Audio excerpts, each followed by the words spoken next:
A number of talented and very exciting receivers were taken in this year's NFL draft, but which one do I think is the most primed to be a standout in year one?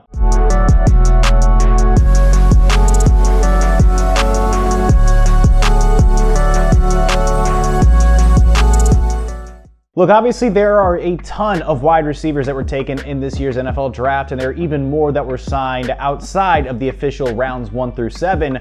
But for the purposes of this video, I really wanted to condense things down and just look at the receivers who were taken in round 1 and honestly kind of just gauge who I think could very well be in the best situation moving forward. What are the things that could very well impact their rookie season, and which wide receiver do I think has the biggest chance to be an offensive rookie of the year candidate or even winner. So that's just some of the criteria we're basing things on. Let's just get things started. Let's rank of the 4 wide receivers who starts at number 4. So last year's offensive rookie of the year was Garrett Wilson of the New York Jets, and he went to Ohio State. And starting off at number 4, as far as the offensive rookie of the year chances are considered, I think Jackson Smith-Njigba, who was picked first among all the wide receivers going to the Seattle Seahawks at pick 20, might have the lowest chance of winning the Offensive Rookie of the Year award, but I still think that Jackson Smith-Njigba is a perfectly good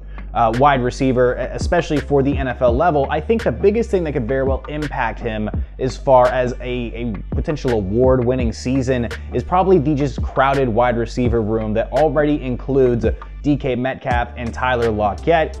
There's also Noah Fant within the offense, as well as standout running back from last year going into his second season, Kenneth Walker. Geno Smith obviously getting a huge contract to stick around in Seattle for the next few years. But in a very crowded wide receiver room, I want to talk about Jackson Smith-Njigba generally speaking. I think as far as just general production for year one, we shouldn't have our hopes necessarily too high. Now, barring any injuries, but we're talking about this as if everybody stays healthy for the season, right? I just think that he very well may see the least amount of opportunities among all of the rookie wide receivers respectively. Like, Smith-Njigba is obviously incredibly talented. I honestly thought he could very well go in the top 15. Certainly, I thought he was going to be going closer to pick 10, honestly, with the Houston Texans, but obviously things turned out a little bit differently. Smith-Njigba obviously brings NFL-level talent to the Seattle Seahawks. He's going to thrive immensely out of the slot, and he brings really good hands, a great body control, solid route running, great footwork in general, is able to find himself open, and again, super sure hands, hauled in over 100 targets in a season where the Offensive Rookie of the Year winner, Garrett Wilson, his teammate, as well as fellow first-round selection by the New Orleans Saints, Chris Olave, were also on the team. He led all the receivers in receptions, yards, and Wilson was the only one who could beat him out on touchdowns. So Smith-Njigba coming out of Ohio State is a very solid product at wide receiver. I think he's going to have a phenomenal career, but in year one, just behind Metcalf and behind Tyler Lockett on the pecking order, I think he could I just don't expect him to put up 1,000 yards and 100 catches or 17 catches for all it's worth. I think he has a good long-term career trajectory should Tyler Lockett maybe move on to another team within the next year or two.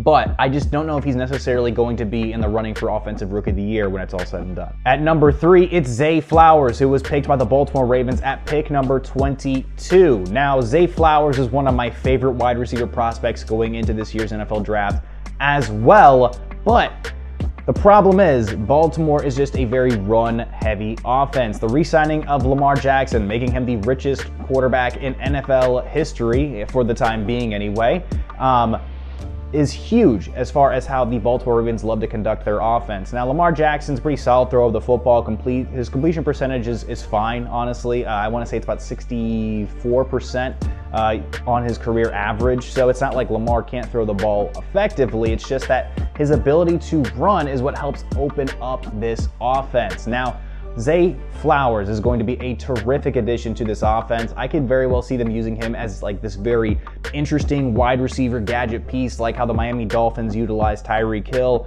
giving him plenty of opportunities and schemes to work and utilize himself in.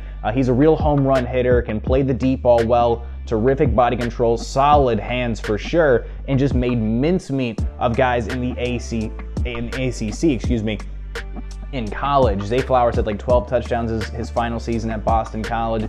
I just love what I see from him on tape. I think what he could very well bring, maybe Tyreek Hill is a bit optimistic, but very well like a Brandon Cooks type of feel to this offense. Or Hollywood Brown, who they obviously had very recently with Lamar Jackson as well. But as far as this going into this regular season, if you're looking at him as a potential offensive rookie of the year candidate, I just think the volume is going to be low, right? I don't see him getting, upwards of 80 catches on this season. And he's playing opposite of Mark Andrews, who's one of the best tight ends in the NFL, as well as free agent signee Odell Beckham Jr., who, if he's healthy and he's good to go, I mean, barring any injuries, Odell Beckham Jr. is the #1 receiver for the Baltimore Ravens, also working into a rotation where the Ravens are still very high on Rashad Bateman, but injuries aside, right?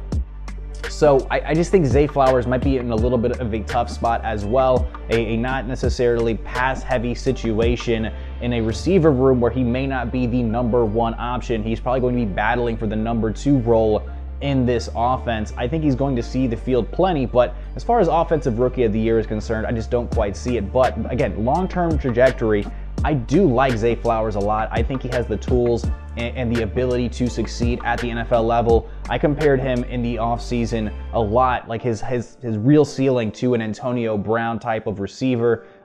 Very fast, very shifty, very quick, sure hands. I think he has all of those tools, but Baltimore, he's just in a little bit of a crowded situation, but who knows? He could very well come out week 1, week 2, and just really, really, really impress the Baltimore Ravens, and they're going to give him a ton of opportunities to shine. #2, as far as the rookie of the year is concerned, I got Quentin Johnston from the Los Angeles Chargers, who was picked at pick number 21. And Johnston finds himself in a very explosive and exciting and interesting offensive situation. Now he gets to learn behind Mike Williams, who in my eyes he compares pretty similarly to. Mike obviously had some better hands coming out of college, but they have a very similar build. They play very down the field. They're outside wide receivers by nature. And he also gets to line up opposite of Keenan Allen in this offense, who is a lot more of an underneath receiver with sure hands, great footwork. Johnston finds himself in a potential wide receiver 3 situation as well. I see the tools there that the Chargers are investing in. Johnston wasn't necessarily my favorite receiver coming out of college, coming out of TCU. My biggest issue with him is just consistency catching the ball. Had a number of drops his final year going into this year's NFL draft. Looking the ball in seemed to be a little bit of an issue on the tape, but in an offense like this, if Kellen Moore really is a big splash for the Chargers that they landed this offseason, the new offensive coordinator, to work with Justin Herbert, one of the most young and exciting quarterbacks in this NFL right now, you've got the best quarterback among all the rookie wide receivers, in my opinion, in Justin Herbert. And you've got a new offensive coordinator who could very well try to work him into a lot of different packages. I just think Johnston needs a little bit of time to develop.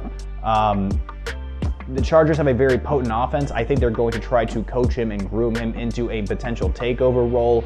Keenan Allen's getting a little bit older. Mike Williams has had injury issues as well. Keenan Allen had a lot of injury issues last season. Joshua Palmer, if I'm not mistaken, still in the picture as well. So a bit of a crowded receiver room. There's going to be opportunities for Johnston to get potential big plays. I think lining him and these other 2 wide receivers in Allen and Williams on the field at all is going to be enough of a nightmare for defenses to have to account for. But I just don't expect him to have a huge splash during his rookie season. And the final wide receiver that I wanted to spotlight, the guy who, in my opinion, has the best potential for an Offensive Rookie of the Year nomination for a potential win, is actually Jordan Addison of the Minnesota Vikings, pick number 23 in this year's NFL draft. All the receivers taken really close together. Out of USC, Jordan Addison, in my opinion, is in arguably the best potential situation to thrive from year 1, from the jump, from the get-go. And Jordan Addison is going to be the perennial #2 wide receiver in the Minnesota Vikings offense, opposite of the Offensive Player of the Year in Justin Jefferson, right? A supreme talent on the outside that he can learn alongside of. And in an offense that likes to throw the football. Jordan Addison is taking over the role left behind by Adam Thielen. I think it's an incredibly promising position to be in because defenses are going to have to account for Justin Jefferson on every single play. The dude is almost unguardable already as it is, but then you also have Jordan Addison, who brings a lot of very good footwork, his ability to find gaps within the defense, right? He's a good and solid threat from the intermediate to the underneath, has some down the field work as well, but I think he's really going to thrive in that role left behind by Adam Thielen. I think a lot of the underneath, the shifty, the quick open opportunities are going to be there for Jordan Addison. Now, I also see him getting plenty of volume even with Justin Jefferson and tight end TJ Hawkinson. I just think he's explosive enough. He has the good enough hands. He has the good enough awareness. He has enough of the tools that I think the Minnesota Vikings are really going to thrive with him on the field in this offense. Kirk Cousins, an incredibly accurate and consistent thrower of the football as well, about 70% last year, is consistently one of the league leaders in completion percentage. And now, with a lot of rumors this offseason that Dalvin Cook could very well be on the move, this team is going to be in a position where it's passing the ball even more so. So I just think the volume is going to be there. I think the quarterbacking is there. I think the situation is there for Jordan Addison to thrive. I think Jordan Addison could very well, by the end of the season, have 80-plus catches, sneak his way over 1,000 yards, and is going to get a lot of opportunities to score as well. So as far as Offensive Rookie of the Year is concerned, I think Jordan Addison might be my favorite right now, but taking a look at least on a quick glance around the rest of this year's NFL draft, as far as the rookies are concerned, you obviously have a lot of talented quarterbacks like I talked about last week. Bijan Robinson, I would think, is arguably the favorite to win the Offensive Rookie of the Year, coming out of Texas, the number 8 overall pick, going to the Atlanta Falcons, a real bell cow back situation for him. In a year where they're kind of trying to figure out what they have in their quarterback. So I think he's just going to get a lot of opportunities as well. But man, I think, again, Jordan Addison, probably my favorite to win Offensive Rookie of the Year, at least as far as the receivers are concerned. But a lot of really talented receivers in this year's NFL draft being taken pretty much consecutively, right? I mean, Smith and Jigba at 20, Zay Flowers sitting there at 22. Excuse me, I'm doing a great job with my words right now. Quentin Johnston at 21, and Zay Flowers, or Jordan Addison, excuse me, at 23. So we have a lot of talent in this year's NFL draft, a lot of talent out of the receiver position, and I'm honestly just excited to see how these guys develop at the NFL level. So thank you so much for watching the video. Of course, feel free, stick around and watch some more content. Like, comment, share, subscribe, and of course, get the bell on to know every single time I'm dropping a video. My name's Tristan Blake Rines. I'll catch you in the next one. Adios.